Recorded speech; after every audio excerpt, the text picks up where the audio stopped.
I'm Mr. Polson. I'm Johnny, Delilah, Stella, and Lucy's dad. So I was asked if we were going to have, I asked if Our Lady, Our Lady of Buen Suceso of the Purification would be a good patroness for the school. And obviously she already is, but somebody that we could look into a little more. And I actually suggested Mother Mariana of Jesus Torres. That's who she, Our Lady appeared to and prophesied to, and she is not a canonized saint yet, but she is a servant of God. She's the Venerable Mother Mariana of Jesus Torres, and so I'm just going to give a little talk on her, and I'm going to I've condensed it down as much as I possibly can, so that I'll have a few minutes afterwards in case anybody has any questions about her. All right. So I'll start out with just giving you a couple of facts about her. So the first thing I want to tell you is that the miracles that are given to saints, that are we'll say given to saints, so the things that they see, they're not for them. So Mother Mariana had some very miraculous things happen in her life, and the thing that is really good to remember with her and the other saints is that when God works with somebody like that, it's not to make them be so special, it's so that you can see God in that saint. So it's really for all of you, for all of us, so that we can have her as an example to look to for how God will work in us, okay?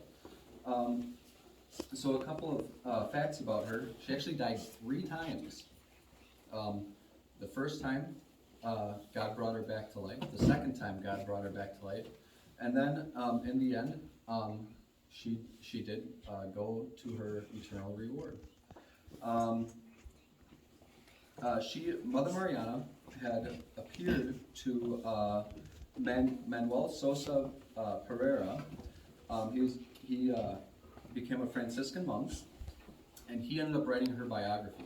So she appeared to him and revealed things to him, and in the time period that he was alive, he actually had access to the original handwritten documents that she had written down under obedience, because the priests around her and the other nuns around her knew that she was very holy and that some miraculous things were happening in her life, and so they wanted to be able to read it later on and to share it with us. So then, one thing that a lot of people don't know is that she actually had just as many apparitions of Jesus as she did of our Blessed Mother, and she was able to see her guardian angel several times in her life. One thing that a lot of people don't know is that she was actually a nurse in the convent for, I want to say it was 6 years. And don't quote me on the amount of years, but she was a nurse. And there was a time that there was another sister who got sick. And she had these awful burns on her. And just from her tending to her, she healed miraculously. And she ended up going to the doctor, and the doctors had seen her before and after seeing Mother Mariana.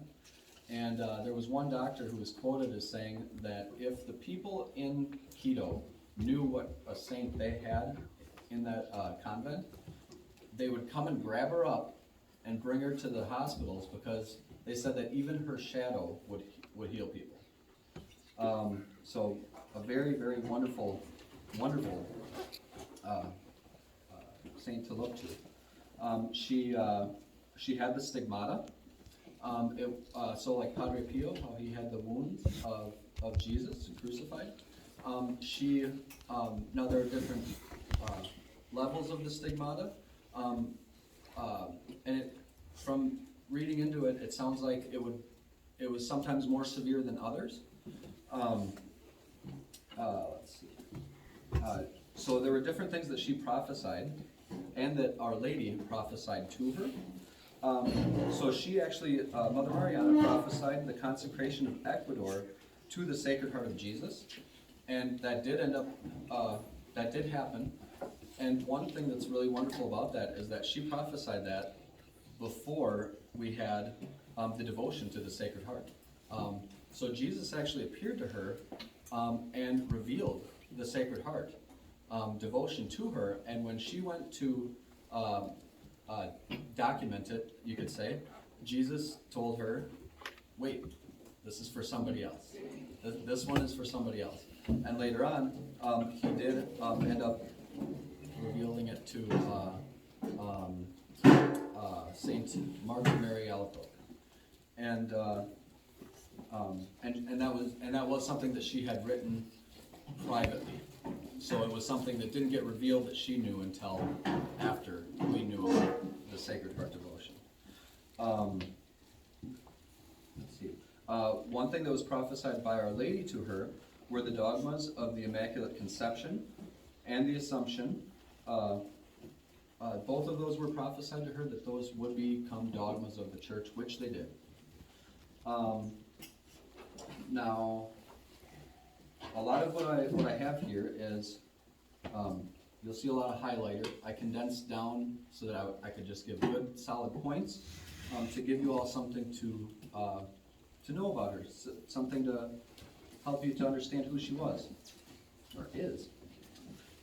So, we all know about how she saw Our Lady, and how Our Lady asked her to make the statue, the miraculous statue of her.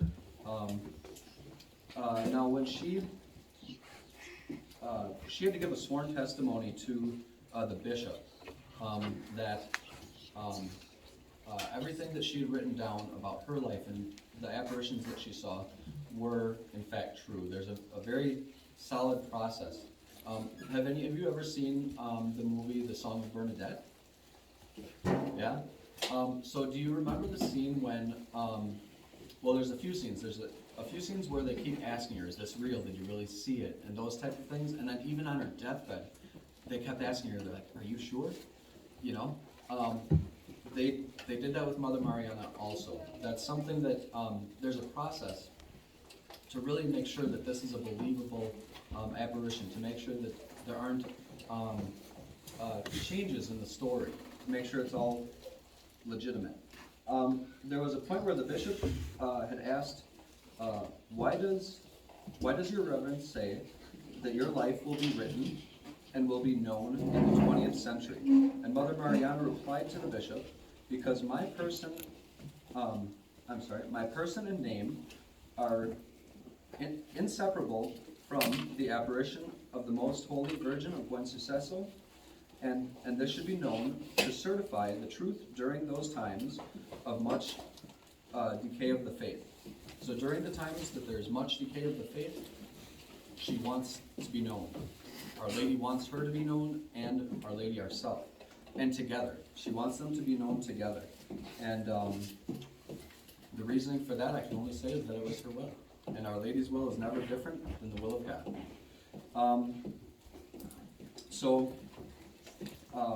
Mother Mariana, her full name was Mariana de Jesus Torres y Boricho. She was born in 1563 of pious parents. When she was 13 years old, she entered the royal convent of the Immaculate Conception in Quito. That's in Ecuador, with 12 other women, including her aunt, Mother Maria de Jesus Taboado. Mariana was the youngest of the founding mothers of this convent of Franciscan Conceptionists in 1577. She was only 15 years old. So she initially went to live with the sisters, and then when they went to Quito, Ecuador to found this convent, she was only 15 years old. At that time, she entered the novitiate, and in 1579, at the age of 17, she professed. So by professed, that means that she professed to our Lord that my life is yours. She gave her life to our Lord. And it's an absolutely beautiful thing that she did. Now, going back, at the age of 7, she did receive her first Holy Communion, and in what year would that have been? That would be 1570. That was not the norm back then. Usually kids were a little older, usually, I don't know, maybe 12, 14-ish. But she was able to receive it at the age of 7. And her parents, it says that her parents were pious. They were good, holy people, and they initially didn't support her receiving so young, but the priests could see how holy she was at such a young age that it was allowed. By 9 years old, she began what is called prayer of quiet, which is basically meditating, holy meditating, where your mind is pretty much always turned to God. And that's a gift that God gives some people. There are some people that He gives that gift to because He loves them so much that He wants to be with them. He wants them to be with Him all the time. And she received that grace at 9. As a novice, her director considered himself to be unworthy to direct her. So that was as a novice, so 15 to 16 years old. The priests who had their formation were just astounded at how holy she was and how much she was able to understand her faith. Let's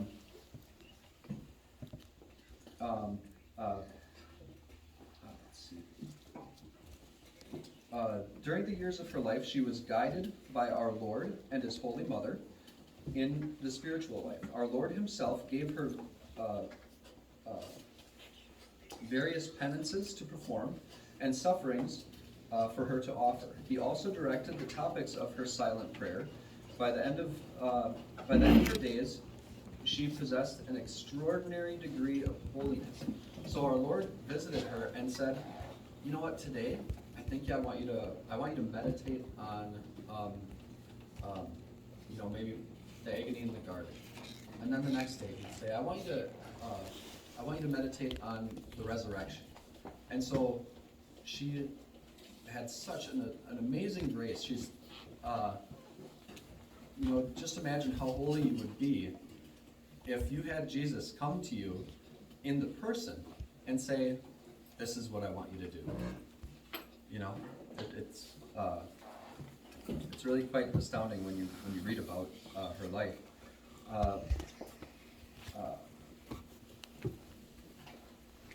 So perhaps one of the most pertinent aspects of Mother Mariana's life for us today, she was requested by our Lord to be a victim soul, particularly for the crisis of the 20th century.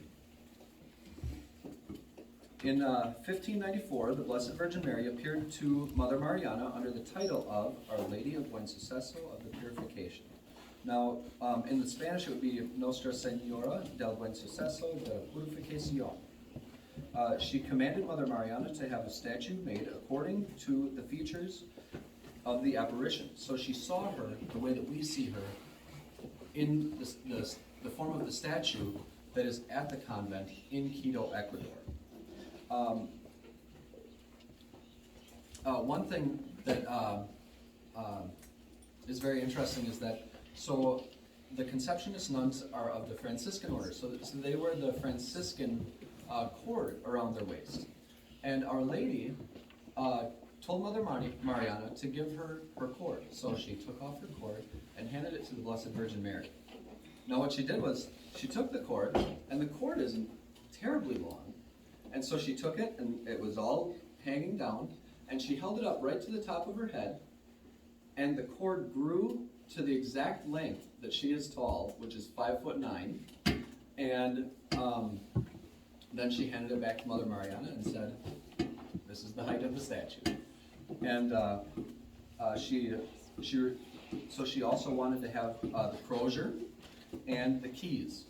So the crozier is a sign of her leadership, okay? Her leadership in that convent. And the keys were the keys to the convent. So what she said was that she wanted to be, she said that she was going to be the abbess of the convent, which means that she is in charge. She's in charge of the convent. And to this day, they don't have, so they have a human being that is the seated abbess. So she is in charge of the earthly things, but for instance, when they go into the chapel for prayer and for mass, they have a specific seating arrangement. And the seat of the abbess, it remains empty because Our Lady is the abbess of that convent.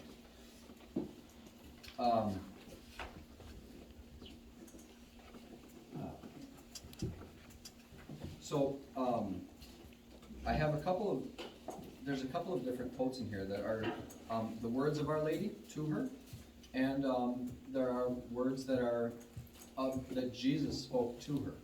And I'll point out when it's Our Lady or Christ speaking. So this is Our Lady. With the fabrication of my image, not only you or my monastery do I look upon with favor, but also this nation and all the people in general throughout the centuries. This is my monastery. Being a support will be salvation for many souls, because I will draw them out of the abyss of sin in which they find themselves. God will be glorified in them. How many secret conversions there will be. So Our Lady was telling Mother Mariana that she wants to help us. She wants to be here for us. She's our mother. You know, we call her the Blessed Mother because she's the mother of God. But Jesus himself told us, behold your mother. So always look to her, okay? If you ever have a trouble, go to the Blessed Mother. She hears every single prayer. Doesn't matter how many of you are praying at the same time, she hears them all. Now, Mother Mariana was very familiar with suffering. During an apparition of Jesus in agony, his Virgin Mother requested Mariana to be a victim for the 20th century. So there were a few different occasions where there were specific requests of Mother Mariana. She was never told you have to suffer. She was asked to suffer. And she wanted to suffer for our Lord. She wanted to suffer for all of us, each one of you. She wanted to suffer for us, for our salvation. There was actually a time where there was an apparition where it appeared she could see Jesus crucified.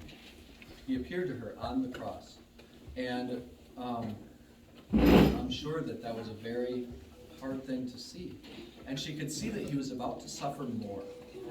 And just before he was going to suffer more, Our Lady appeared on the side of him and said, "Will you take this extra suffering?" And the suffering was for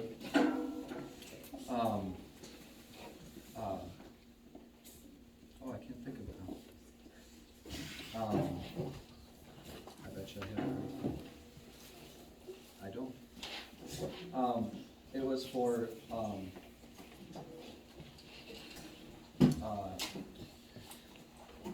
heresy, blasphemy, and impurity. It was for those three sins that she would be suffering more. And her response to that was that she won. She took it. And that was actually the first time she died. The suffering that she received at that moment was so grievous that it killed her. But God gave her the opportunity to come back. At one point when she died, she had the beatific vision. What that means is she saw God in all his glory. And he offered her two different crowns. A similar thing happened with St. Maximilian Kolbe, where he was offered two crowns, or he was shown two crowns. One crown that was presented to her was beautiful, and it had lilies on it, and it was very glorious, and that would signify that she would stay in heaven. But Our Lady said, "I want you to go back. I want you to go back, and I want you to suffer more for the people during this time, during this great time of trouble." And she did. She did. There was a time where our Lord spoke to her, and this is what Jesus said to her. He said, "My spouse, I desire for you a life of immolation. Your life will be a continuous martyrdom." Uh, Now Mariana would become very close to Christ in his suffering. He explained to her what she would suffer, and her response was, "I accept the suffering like a precious gift that you give me. I offer myself to imitate your life, but as a miserable creature, even if my will is ready, I fear that my nature will waver. I beg you to assist me with your grace." So she didn't say, "I'll suffer, but please not too much." She said, "I will suffer, please give me the strength to withstand."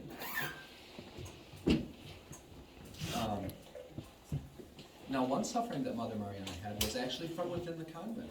There was a group of nuns that were they weren't very nice to her, and they actually had a leader nun. They called her La Capitana, the captain. She was the leader of the not so nice nuns, and she had it out for Mother Mariana. So, in other words, she was tempted to be mean to Mother Mariana. Now, Jesus appeared to her at one time and asked her, well, he told her that La Capitana is going to go to hell unless you suffer for it.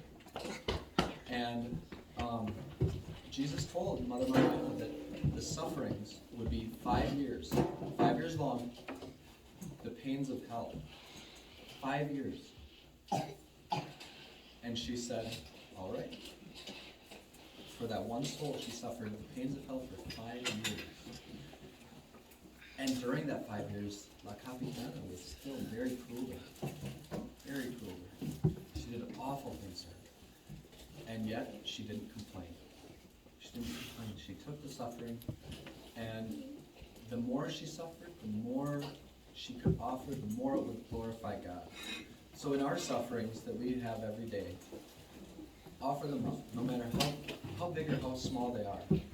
You know, if you stub your toe on your way up the stairs, just out loud or even just in your mind, just say, "Glory be to God," and offer it to Him. We can offer every little thing to God, and to Him it's a precious gift. Oh, and with La Capitana, she actually, I don't recall how long after the 5 years it was, but when La Capitana was about to die, it was revealed to her that the only reason that she is going to go to heaven is because of her, because of Mother Mariana. I bet you she felt pretty small at that point, didn't she? You know, all that cruelty that she dished out, and yet she still did it for her. That's what true charity is. Doing everything for Christ. That's charity. Now, Our Lady did reveal different things to Mother Mariana about the times that we would be living in, and she said it would be in the 19th century it would start, and it says the 20th century, and it doesn't say it's going to stop at the 20th century. The way that it's written is though that's when everything's really going to kind of hit fast forward. It's like there's a little bit of trouble. We're going to hit fast forward, and then the trouble goes up really high. Okay, so that she suffered for us. I don't even know how much. But I'd be willing to bet that if she suffered 5 years of the pains of hell for La Capitana, she must have suffered a great deal for us in our time. Let's see. So at her third death, which was her final death, she died on January 16th, 1965. Not 1965. January 16th, 1635, about the age of 72. And her body is incorrupt. Her body did not decay. She doesn't look like she's just sleeping, but she is still very much intact and there in the convent. and what's one really amazing fact is that for centuries they didn't know she was there. Our Lady kept her so secret that the sisters there didn't even know that her incorrupt body was there. And then one day they started moving things around, and that's Mother Mariana. They found her, and everything that has happened in time has been by the design of our Lord and Our Lady. So there are two significant apparitions that deal at length with the topics of the 20th century. One was in 1610. And now Our Lady really explained to Mother Mariana what would happen.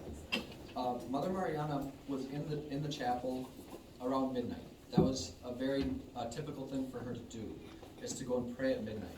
And this one particular night, the sanctuary lamp went out.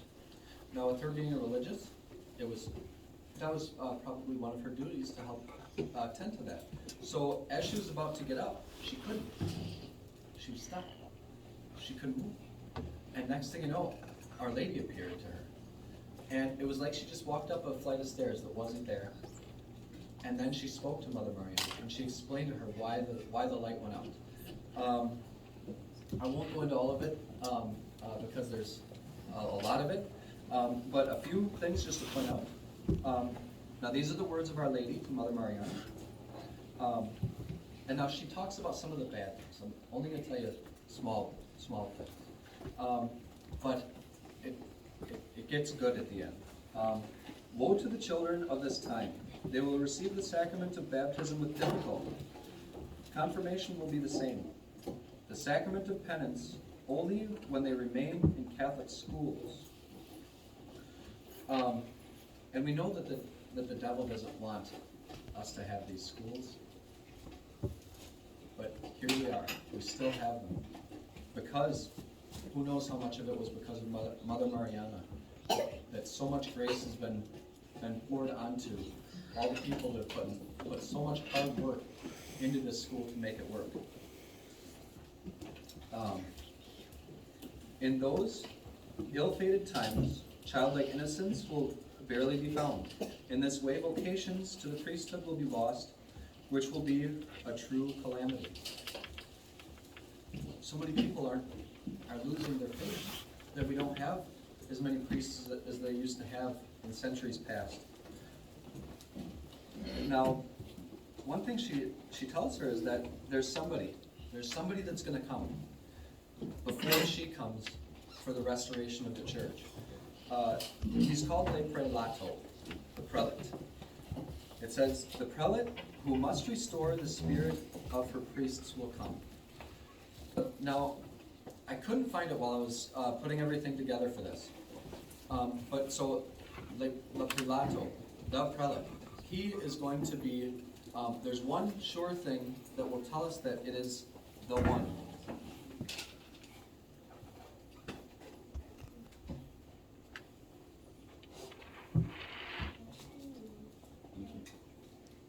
Okay, I'll help you in just a minute. Okay, so one major thing that a lot of people think that Archbishop Lefebvre was the prelate. A lot of people do. But there's one thing that didn't happen, and that is the Conceptionist nuns in Quito, Ecuador, are of a Franciscan order. And Our Lady said that the prelate will essentially petition Rome for it to be returned to the Franciscans, because right now it's under the diocesan rule.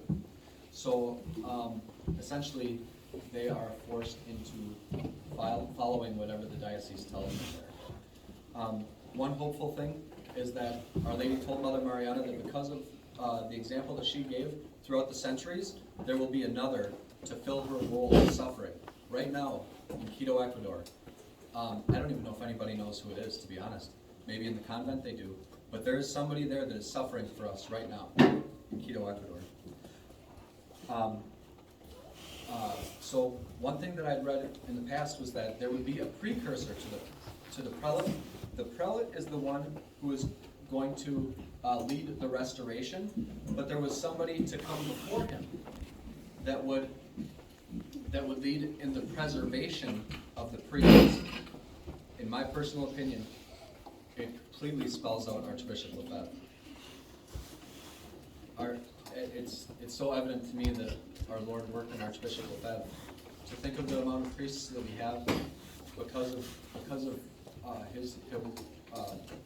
his heroism, I think it's hard to deny. So at one point, evil will seem to have been triumphant. It'll come to a point where it'll seem like the evil is winning. Then is the coming of my hour, Our Lady says. This will be the coming of my hour, when I, in an amazing way, will dethrone the proud Satan, crushing him under my feet, and chaining him to the infernal abyss. Finally, freeing the church and freeing the church and country from his cruel tyranny. And then lastly,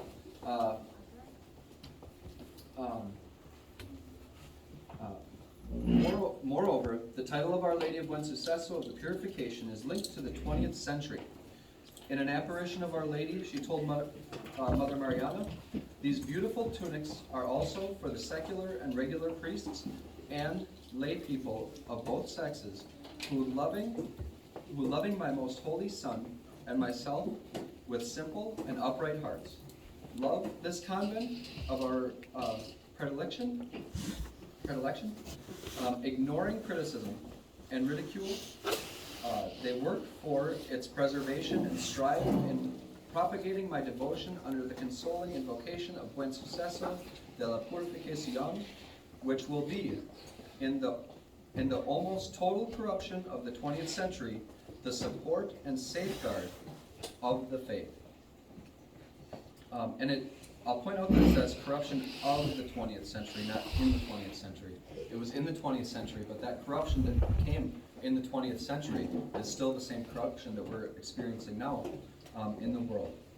The devotion to Our Lady under this title will mark the beginning of her time. In the time of restoration, the triumph of the Immaculate Heart of Mary, this may be the work of the traditional movement. Only time will tell. We'll know after the fact. You know, that's when we'll see who the prelate is, who the prelato is.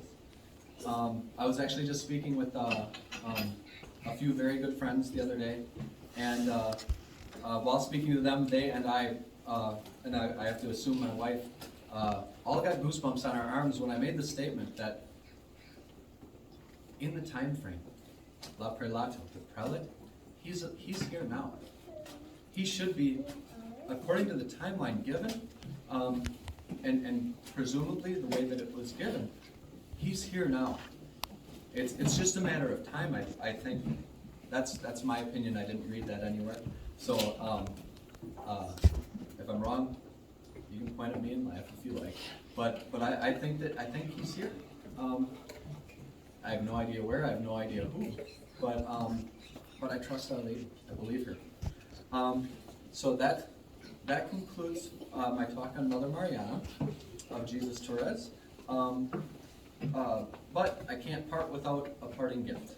So in my research to the title of Our Lady of Buen Suceso of the Purification, and I'm not going to go all into that, that'll take too much time, but the sisters in Quito had asked us to use her title as Our Lady of Buen Suceso of the Purification, because suceso actually means event, the good event of the purification. Purification in this title is her title in religion as the abbess of the convent.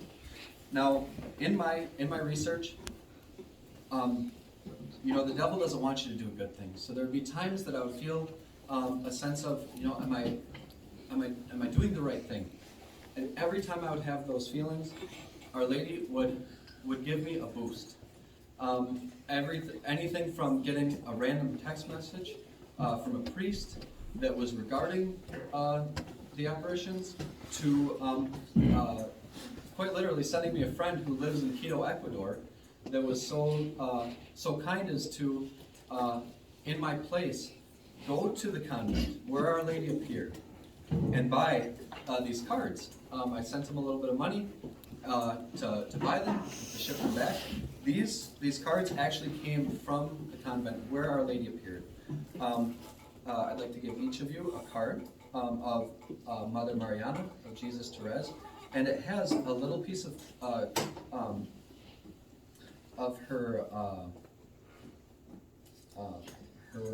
her habit, that this little piece of cloth was worn by her incorrupt body.